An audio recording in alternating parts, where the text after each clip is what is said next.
أعوذ بالله من الشيطان الرجيم.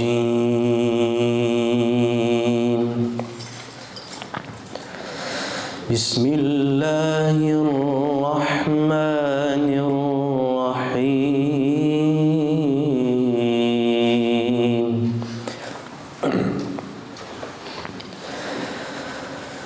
والسماء ذات البروج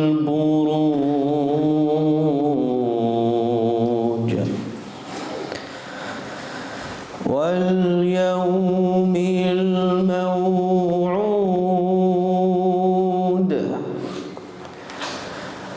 وشاهد ومشهود. قتل أصحاب الأخدود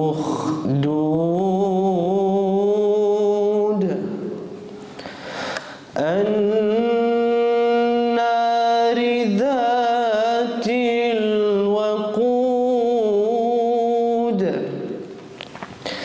إذ هم عليها قعود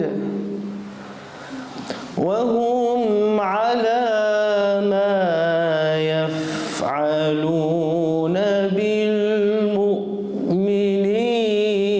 شهود.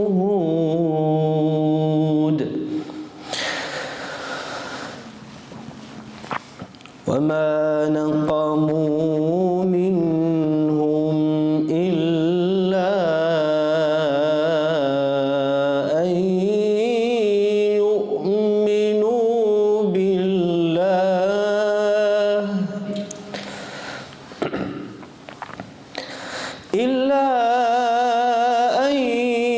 يؤمنوا بالله العزيز الحميد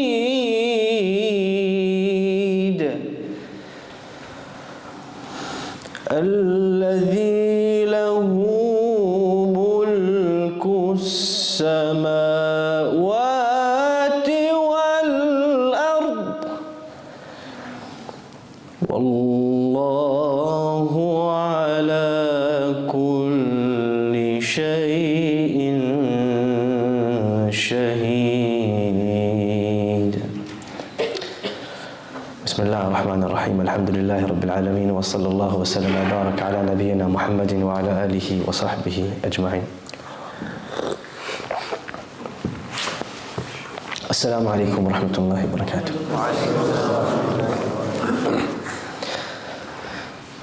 Surah Al Buruj. Buruj in the Arabic language is plural of the word burj.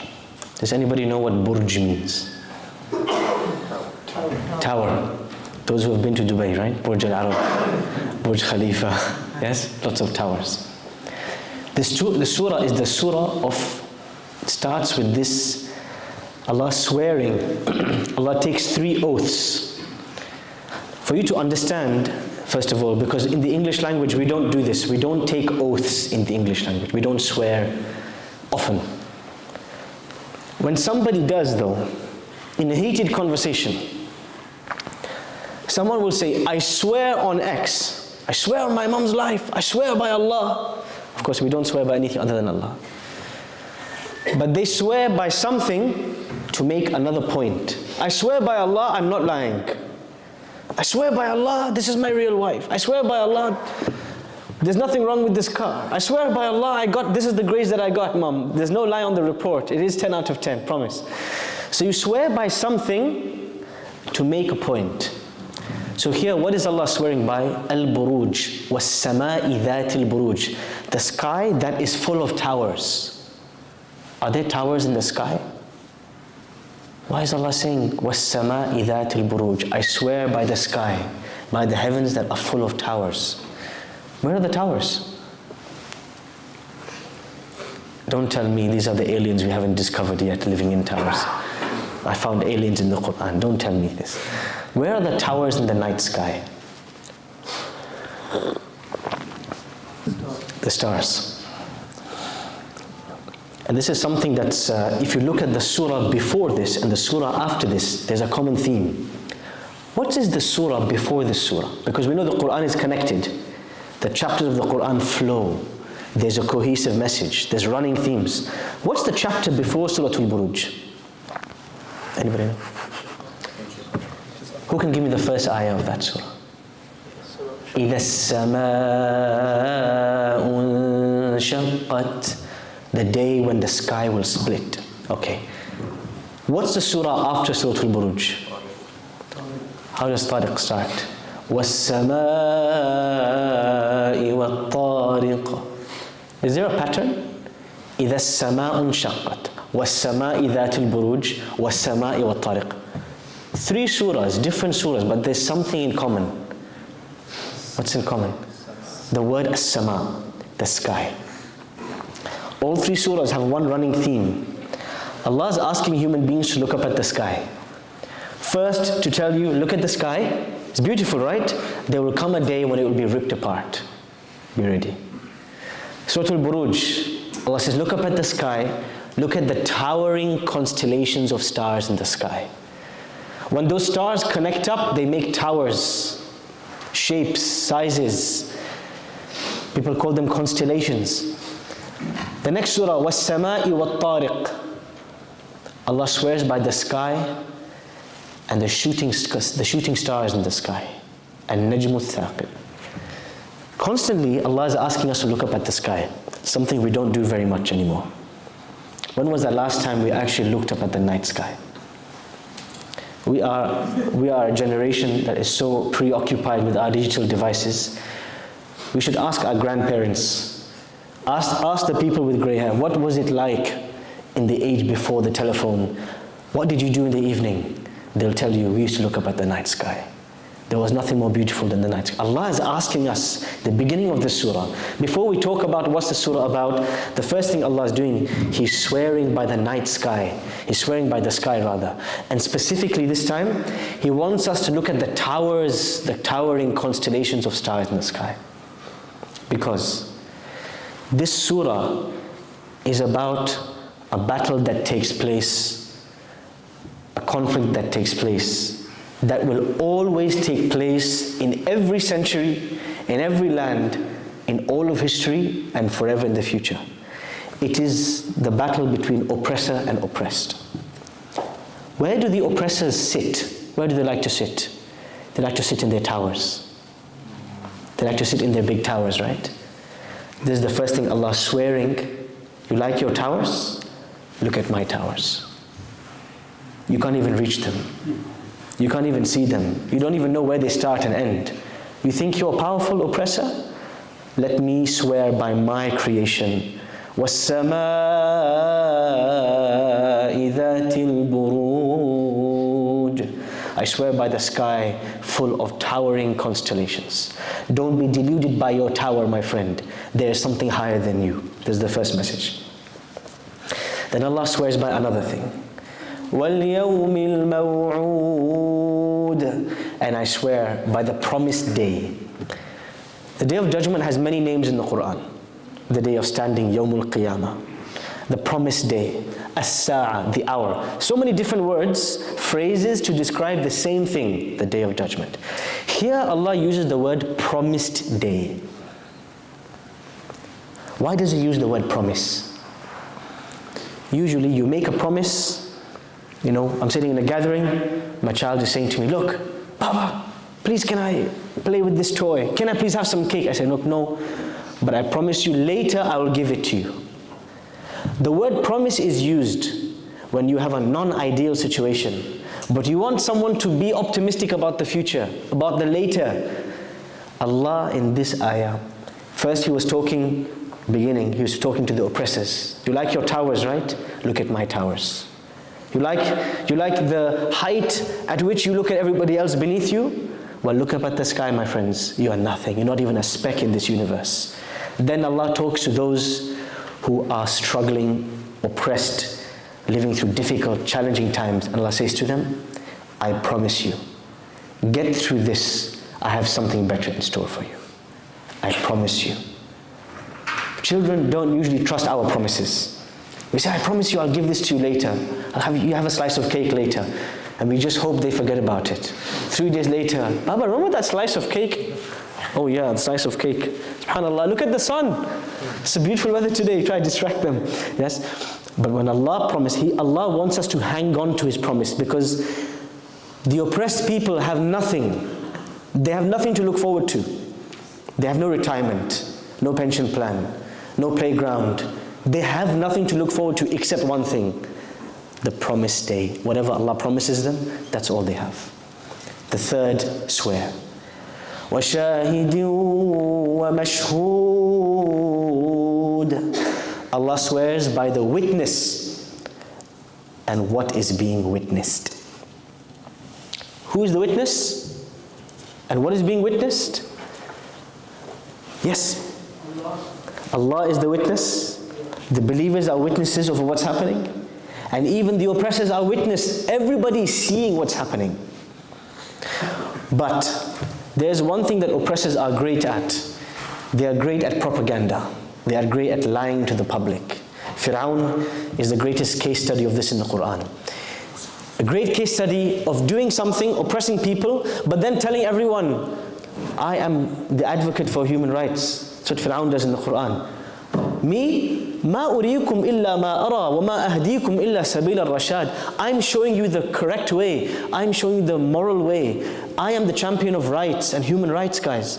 Fir'aun is telling this to the public. This is what oppressors in history have always been known for. So Allah subhanahu wa ta'ala says, وَشَاهِدٍ وَمَشْهُودٍ. I swear by every witness. Every pair of eyes on this earth, they belong to me. And I am the greatest witness. Later in the surah, Allah uses a name to describe Himself. وَاللَّهُ عَلَى كُلِّ شَيْءٍ شَهِيدٍ. Allah is Shaheed. He is the greatest witness.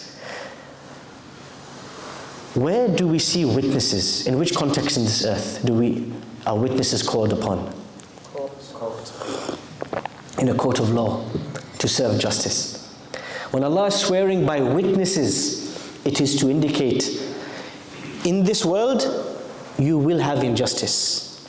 But there is a day in which all the witnesses will gather in my court. Everyone who saw what was happening will gather in my court, and justice will be served. Injustice hurts us. It pains us. We cry over the pictures, over the images, over the videos, over the tweets, over the news of what's happening in parts of the world that are severely, people are oppressed, dying, being bombed, being shelled, only because they say La ilaha illallah. And the injustice kills us on the inside.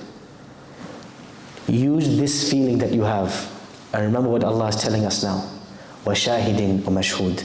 There is a witness, there is a court of law. If the International Court of Justice does nothing, if the local courts do nothing, Allah's court will have the final say. Allah takes 3 qasams, 3 oaths, to make a point. The point Allah is making actually comes towards the end of the surah.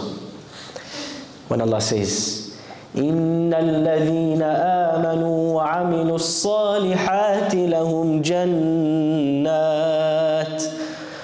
Allah is saying, I swear by the sky, I swear by the promised day, and I swear by the witnesses here that all those who are being burnt and chopped and sliced and killed for no reason other than their iman, I have promised them they will have paradise, gardens beneath which rivers flow. Allah takes He swears 3 times to prove His point. And then Allah begins to narrate a story. This story, we don't know who exactly the people are. We don't know exactly where is it set, what time, what date, how long were they there. We don't know all the details, but we know one thing. It is the story of every oppressed nation on this earth. It is the story of the Palestinians. It is the story of the Syrians. It is the story of the Iraqis. It is the story of the Afghanis. It is the story of the Iraqis who were conquered and destroyed, and 1 million of them killed by the Mongol invaders led by Genghis Khan. It is the story of every people that are ransacked, pillaged and murdered only for one reason, for La ilaha illallah. Allah begins to narrate the story. قُتِلَ أَصْحَابُ الْأُخْدُودِ. The people of the trench were killed. This is a very strange way to name these people. When you have a nation, you name them according to where they are from, the land they are from, Palestine. But Allah here is naming them according to the way they died. The story of these people is that these are people who believed in Allah. But their king, their tyrant, their dictator said, whoever says La ilaha illallah, I will put them in a trench, I will dig a hole, a pit, I will put them there and I will burn them alive. And I will sit on the sidelines watching. This is the story. Allah doesn't call these people by the land they were from. Syrians, Palestinians, we don't know where they were from. Allah doesn't call these people according to their family name. Khans, Bakris, Owaisis. We don't know who they are, which family they're from. Allah has named them according to the place and the way they died. Ashabul Ukhdud, the people who were burnt in the trench. That's their name. Because they may have had many identities, ethnic identities, tribal identities. They may have had professions. Some may have been tailors, some may have been barbers, some may have been locksmiths. All of these identities don't matter on the Day of Judgment. Only one thing matters: how did you die? That is how you will be raised. Allah actually honors them by naming them the people who were burnt alive for my sake. This is the greatest honor they can have. Because by that Allah has promoted them from locksmith to person who will be living in the highest rank of paradise. From whatever ethnic identity they have, whichever country, whichever passport they hold, Allah has upgraded them. It doesn't matter who you are. You are a shaheed. You have died for my sake. You will have a very special status in paradise. How did they die? Allah begins to describe. النَّارِ ذَاتِ الْوَقُودِ. A fire was lit with coal and fuel underneath. إِذْ هُمْ عَلَيْهَا قُعُودٌ. The king and his crew sat on the side, enjoying. It is not just that they wanted to burn these believers alive, they wanted to enjoy watching it as well. وَهُمْ عَلَى مَا يَفْعَلُونَ بِالْمُؤْمِنِينَ شُهُودٌ. And they were shuhud. In this surah 4 times this word comes up. Shahidin wa mashhud, shuhud, shaheed. Allah keeps mentioning this word in different contexts to make a point. Everything is being witnessed. There was no CCTV in those days. There's no recording, no news, no TikTok videos, no first-hand witness evidence, no. But Allah was witness. They were witness. The people dying were witness. Everything will be brought to forth on the court of Allah on the Day of Judgment. They were witness to what they were doing. وَمَا نَقَمُوا مِنْهُمْ. What issue did they have with these people that were being burnt alive? إِلَّا أَن يُؤْمِنُوا بِاللَّهِ الْعَزِيزِ الْحَمِيدِ. The only problem they had, and the only problem people have with the Palestinians, and the only problem that was there with the Iraqis and the Syrians, and when the Mongols invaded, and when every country and every nation invaded the believers, it was only for one reason. Why do they say La ilaha illallah? It is under the guise of this iman that the believers are attacked, killed, threatened, bombed, burnt alive. Allah ends this ayah by describing 3 of His names. Allah, Al-Aziz, Al-Hamid. This surah teaches us, if you want to get through this situation, if you are an oppressed Muslim, or you are witnessing the oppression, the most important way for you to get through this situation is for you to know Allah.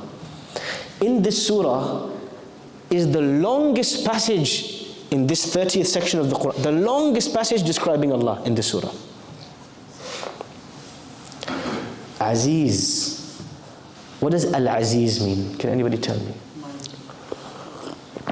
Mighty. Anything else?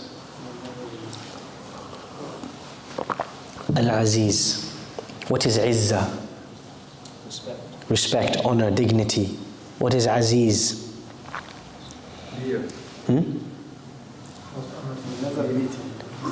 The one who is never beaten. This is the most accurate translation. Al-Ghalib. Al-Aziz is one who can never be overcome. There was a time, this is what we used to say about Roger Federer in tennis. He had a good streak for a good few years. Nobody could beat him, any Grand Slam. It wasn't happening. There was a time this was said about Manchester United. Was there a time? I don't know. I'm not sure. May Allah grant them a time one day. The one who overcomes and no one can ever beat. That's what Aziz. And the one who possesses honor. Because when you look at people being chopped up alive, burnt alive, you think, what kind of a humiliation is this? These are the people of Iman? Allah supporting these people? Look at that child. Look at how he's trembling. These are the people supported by Allah. Allah is telling you He is Al-Aziz, the source of honor and dignity. Your definition of honor is not His definition of honor. His definition of honor, you will see on the Day of Judgment, when people will be sitting on thrones in paradise. That is the honor that Allah gave them. Al-Aziz, the one whose will cannot be overcome. If Allah wills a thing to happen, nobody can overturn it. When Allah wills this conflict to happen, nobody can overturn it but Him. But He is Al-Hamid. What is Hamid? Sami Allahu liman Hamida. What is Hamid? The one who is worthy of praise. The one who is worthy of your sacrifice. When Allah says Al-Aziz, He's talking to the oppressor. You think you're mighty?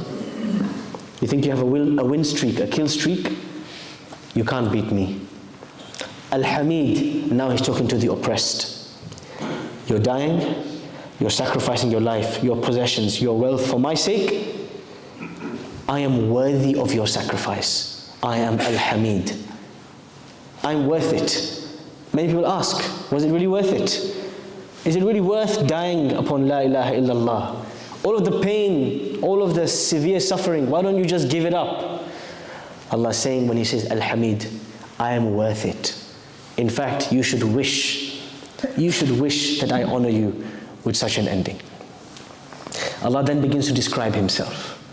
الَّذِي لَهُ مُلْكُ السَّمَاوَاتِ وَالْأَرْضِ. Allah owns, He has the kingdom of the heavens and the earth. وَاللَّهُ عَلَى كُلِّ شَيْءٍ شَهِيدٌ. And Allah is a witness over all things. Why does He talk about, I am the owner, mulk, I own everything in this world? Why does Allah talk about that? Is it to remind people that He's worth praise? You see, is it to remind people that He is worth praise? Do we have any other ideas? Why is Allah talking about His ownership of all things in the middle of a story about Muslims being burnt alive?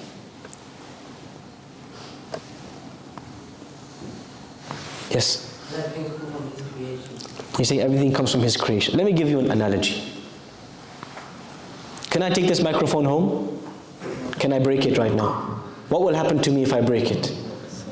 Zayan's obviously going to give me a choke slam. And we know Zayan's been preparing for that for a very long time. Why can't I do that to this mic? It's not mine. Okay. Let me find something that belongs to me. This is my very empty wallet. Can I rip this up now? It's mine, right? I can do what I want. Allah is saying in the middle of the surah, this world is mine. I do what I want on this earth. Don't question me. Because in this moment, many people question Allah. Where is Allah? Why isn't Allah stopping the suffering? Allah says, Habibi, look, you stay in your lane. You can't even park in a straight line. This is my kingdom. I do as I please. La yus'alu amma yaf'al. He is not questioned. Wa hum yus'alun. You will be questioned. This is what's his name? I forgot his name. He says on his show, the gentleman who's been interviewing a lot of Palestinian activists. Sorry? Piers Morgan. It's what Piers Morgan says, right? Don't ask me questions, this is my show, I ask the questions. Allah says this in the Quran. Don't ask me the questions, I ask the questions. La yus'alu amma yaf'al. He is not questioned. Wa hum yus'alun. You will be questioned by Him. When we ask this question, where is Allah? Why hasn't He put an end? We forget. He is the ultimate authority. He is the Malik. He is the owner of everything. He owns me and you. If He wishes now for lightning to come from the sky and strike me, He can. I'm His. I belong to Him. And I will go back to Him. It is up to Him how He wishes to run this world. And Allah wills for there to always be a sira' in Arabic, a conflict, a tug of war, the tugging between good and evil. Allah wills that this has to take place on this earth. That there will always be some form of evil, people of evil. And there will always be good people who have to stand up and repel. That is how He designed this earth. Because this earth is not paradise. He is the king, and He has set it up in this way. He wants to see, this is the test, He wants to see who proves themselves to Him. Which hypocrites turn their back and run, and which people hide in the corner and say, what conflict? There's no conflict. Allah wants this to happen. He is the king. He intends this to happen. This wasn't a mistake. This was designed. Many times you're using an application and you think, hold on, something's wrong. And you report it by email, report a bug. They say, this wasn't a bug, this is a feature. Yeah. It wasn't a mistake, we put it there on purpose. Yeah, Allah is telling us in this ayah, this is my kingdom, nothing is here by mistake. I put it there on purpose to test you. الَّذِي لَهُ مُلْكُ السَّمَاوَاتِ وَالْأَرْضِ وَاللَّهُ عَلَى كُلِّ شَيْءٍ شَهِيدٌ. Now Allah talked about the story, what happened, who was killed, who was killing them. Now Allah begins to talk about the consequences. Often today, if you turn on the news, people will talk about what's the solution. Two-state solution, one-state solution. Everybody's thinking about immediate consequences.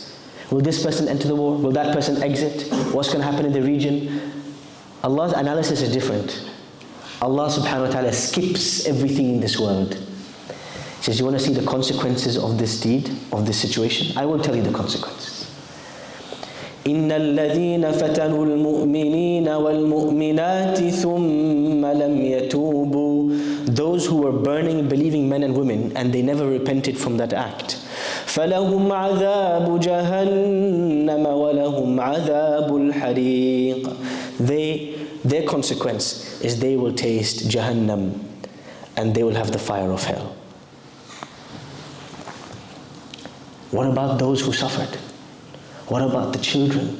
What about the innocent civilians? What about the women? Allah is going to tell you, don't worry. إِنَّ الَّذِينَ آمَنُوا وَعَمِلُوا الصَّالِحَاتِ لَهُمْ جَنَّاتٌ تَجْرِي مِنْ تَحْتِهَا الْأَنْهَارُ ذَلِكَ الْفَوْزُ الْكَبِيرُ.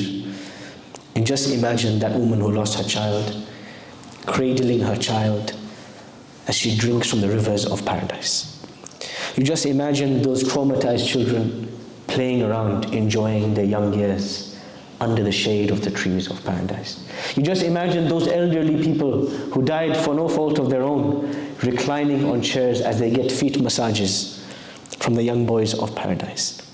Allah is saying, don't worry about these people. It's my mug, right?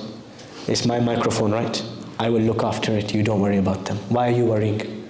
You worry about yourself. Let me look after my creation. Allah is saying to you, don't cry about the children of Gaza. Don't cry about the women of Gaza. I have something far better in store for them.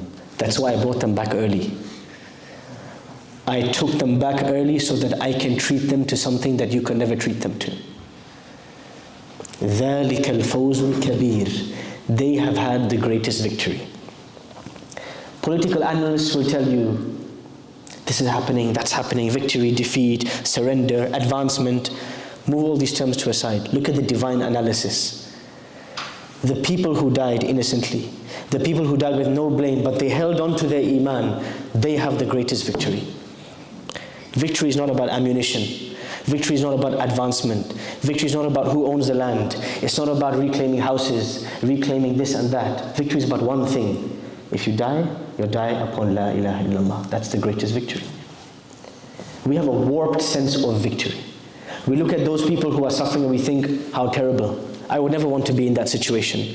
Allah is telling us, you are the loser. They won. They won the greatest victory. ذَلِكَ الْفَوْزُ الْكَبِيرُ.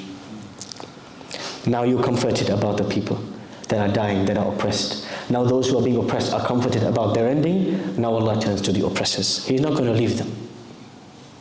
إِنَّ بَطْشَ رَبِّكَ لَشَدِيدٌ. the punishment of Allah is severe. إِنَّهُ هُوَ يُبْدِئُ وَيُعِيدُ. He made you from nothing, and He's going to make you again. He's going to recreate you, and you will stand in front of Him. وَهُوَ الْغَفُورُ الْوَدُودُ. This ayah, in the middle of scaring the oppressors, telling them off, telling them He's going to seize them, rip them to shreds and bring them back, He says something. When you read it the first time, you think this is bizarre. وَهُوَ الْغَفُورُ الْوَدُودُ. He is the most forgiving and the most loving. Even to the oppressor, even to the genocidal maniac, even to the Pharaoh, Allah is telling him, you know what? You can turn back as well. Because I am the most forgiving and the most loving. If you turn back, you still can. I still have some love for you as well. Imagine. Imagine if Adolf Hitler had read وَهُوَ الْغَفُورُ الْوَدُودُ, maybe he would have changed his ways. Imagine if Stalin read, Mussolini, وَهُوَ الْغَفُورُ الْوَدُودُ, maybe they would have changed their ways. Imagine if Al-Hajjaj ibn Yusuf al-Thaqafi read and maybe pondered a little bit, وَهُوَ الْغَفُورُ الْوَدُودُ, maybe he would have changed. Every tyrant, Allah is not just giving them the telling off, He's giving them hope. You can change your ways as well, my friend. You don't have to keep going. Turn around, I'm still here. And this is also a message to the oppressed. This name of Allah, Al-Wadud, it is Allah's most intense form of love. The most intensely loving, Al-Wud. This word in Arabic, Al-Wud, is mainly used for maternal love, unconditional love. The kind of love a mother gives her child. Her child might be the greatest criminal in the world. She says, I don't care what he is, he's my son and I love him. She's my daughter, I love her. This unconditional love, Allah says, I have this love as well. But I have saved it for those people who have died for my sake. وَهُوَ الْغَفُورُ الْوَدُودُ ذُو الْعَرْشِ الْمَجِيدُ. The owner of the glorious Arsh. The Arsh of Allah is the most greatest of His creation. It is even greater in size than this universe. You can't imagine. Allah says, every king, every powerful person, every tyrant, you have a Arsh, you have a kursi, you have a throne. You think you own the world because you sit on a nice big chair. He says, my Arsh encompasses the heavens and the earth. What are you going to do? فَعَالٌ لِمَا يُرِيدُ. He does whatever He wills. He does whatever He intended. Like I said before, He owns the mug, He can crush the mug. He owns the microphone, He can take it and do it. It's His. He decided this earth needs to have conflict to test us. And what He wills to happen will happen. فَعَالٌ لِمَا يُرِيدُ. Now Allah subhanahu wa ta'ala, He allows us, He asks us to look back in history. And if you are sleeping, I'm going to ask you to wake up now just for this question. هَلْ أَتَاكَ حَدِيثُ الْجُنُودِ. O Muhammad sallallahu alaihi wasallam, O believers, did you not hear about the other soldiers? فِرْعَوْنَ وَثَمُودَ. Fir'aun and Thamud. Now we have three stories in this surah. Ashab al-Ukhdud, Fir'aun and Thamud. What's the difference between these three stories? What's in common between these three stories? They were all like major oppressors. Okay, these are three stories of oppression. Fir'aun and Banu Israel. Ashab al-Ukhdud and their tyrant king.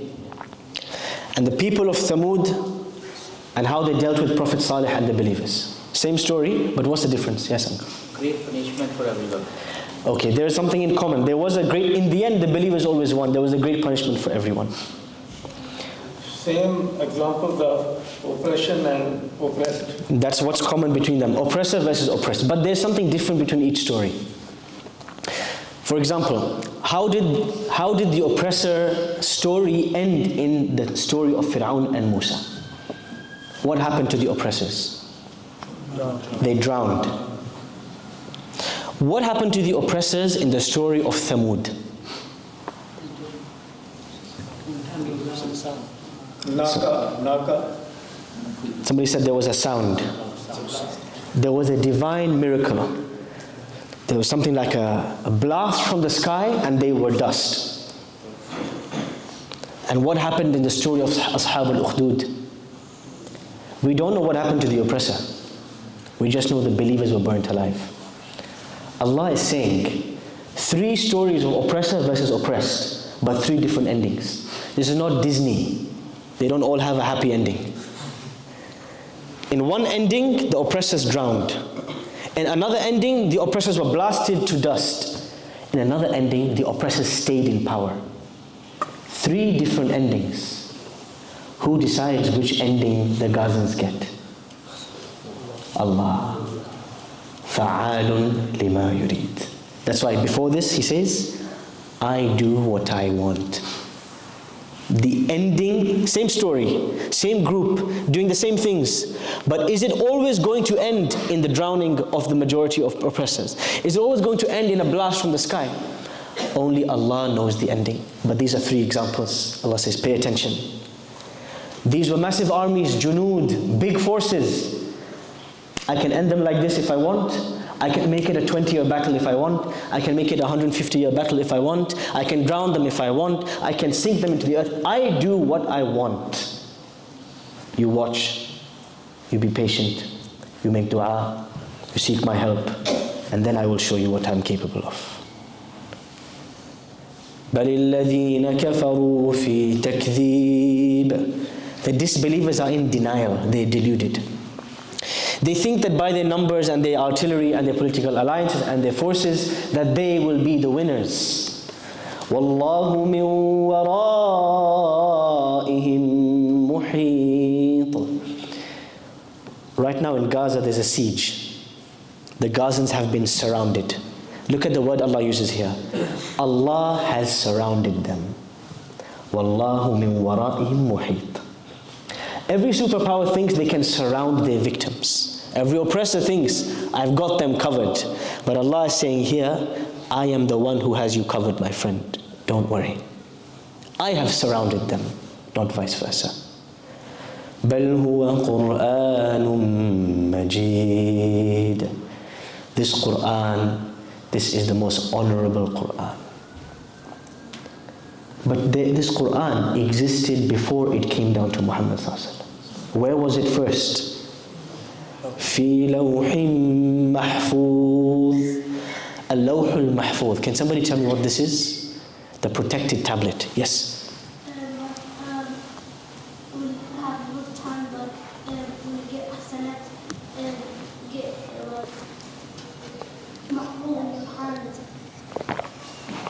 You're saying when you have good times, when you good deeds, you get hasanat? Yeah. MashaAllah, that's absolutely true. But what is the Lawh al-Mahfuz? Yes. It is the book in which everything is written. History, past, present, future. But where is it? Yes, young boy. Where is it?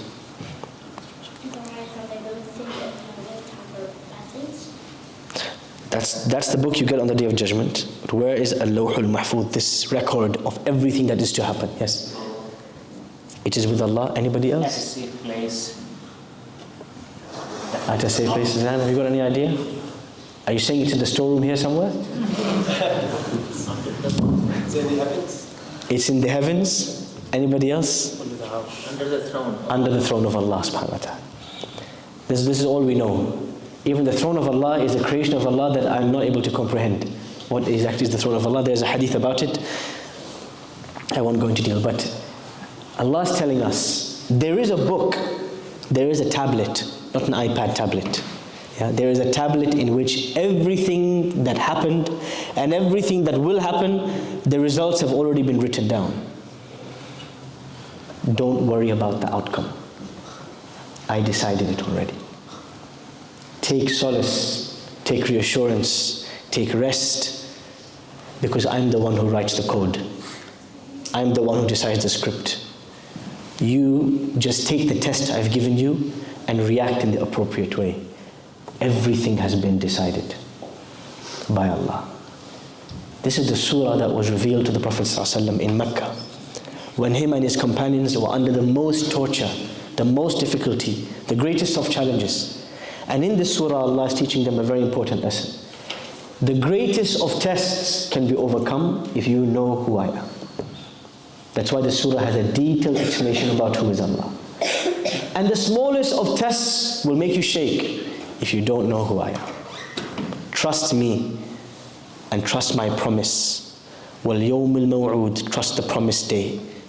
I am the witness and you are witness and everybody is witness, and there will be a day I will call the witnesses.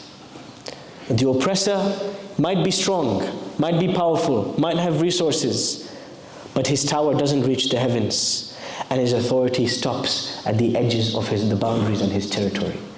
But I own all. I am the king. Don't forget, I am in control. History is in the hands of Allah. The future is in the hands of Allah. The Palestinians are in the hands of Allah. And we ask Allah subhanahu wa ta'ala with His names and His attributes, Allahumma ansur ikhwanana fi Filastin. Allahumma kun lahum waliyan wa nasira. Allahumma kun lahum dhahiran ya Rabbal alameen. Allahumma arina fihim ajaib qudratik. Innaka antal jabbar. Allahumma nas'aluka al-maghfirata wal-rahmata ya Rahman. Allahumma arham mawtahum washfi mardahum wa'afi mubtalahum. Allahumma akrimhum bi-shahadati ya Rabbal alameen. Wa yassir umurahum ya Rahman ya Rahim. Wa akhiru da'wana الحمد لله رب العالمين وصلى اللهم وسلم وبارك على نبينا محمد والسلام عليكم ورحمة الله وبركاته.